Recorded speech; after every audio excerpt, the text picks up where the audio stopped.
यदि ए बराबर दिया हुआ है 2/2 ऑर्डर का मैट्रिक्स है तो दिखाइए कि मॉड 2 ए बराबर होगा 4 इंटू मॉड ए। 4 इंटू मॉड ए। यहाँ पर क्या करना है अपन लोगों को, इस क्वेश्चन को सॉल्व करना है जी। इस क्वेश्चन को सॉल्व करने के लिए बाबू हम लोग एलएचएस को तोड़ते हैं। तो बताना एलएचएस में क्या है। सबसे पहले 2a का मॉड करना है, 2a का मॉड करना है। यहाँ पे मॉड मॉड यहाँ पे 2 और ए हमारा क्या है बाबू, तो मैट्रिक्स है। और मैट्रिक्स हमारा क्या है, तो 1 है, 2 है, 4 है और 2 है जी।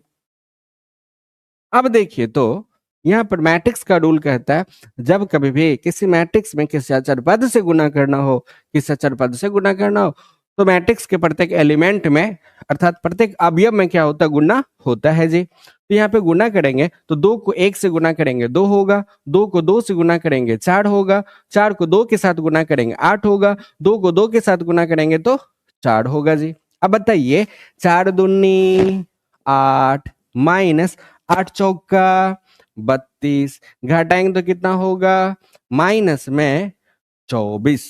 कितना होएगा, माइनस में 24। एलएचएस में कितना आया, तो माइनस में 24 आया। एलएचएस में कितना आया, तो माइनस में 24 आया। एलएचएस में कितना आया, तो माइनस में 24 आया। अब देखिए यहाँ पे आरएचएस को तोड़ते हैं बाबू।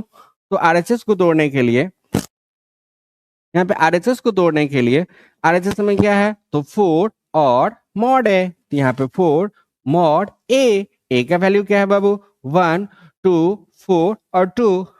अब देखिए यहाँ पे 4 को हम लोग ऐसे रहने दें। यहाँ पे इसका डिटरमिनेंट्स को यदि हम सॉल्व करें तो यहाँ पे 2 इकाई 2 होगा और माइनस 4 दूनी कितना होगा, 8 होएगा जी। तो यहाँ पे 4 4 8 में से 2 घटाएंगे तो माइनस में 6 होगा, 6 चौका माइनस में 24। अब देखना ध्यान से, हमने एलएचएस को तोड़ा तो कितना आया, -24 आया। आरएचएस को तोड़ा तो कितना आया, -24 आया। -24 और -24 दोनों क्या है, बराबर है।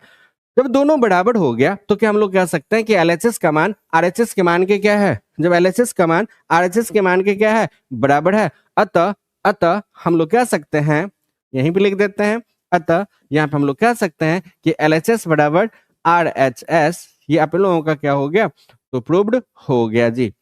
बताइए किसी भाई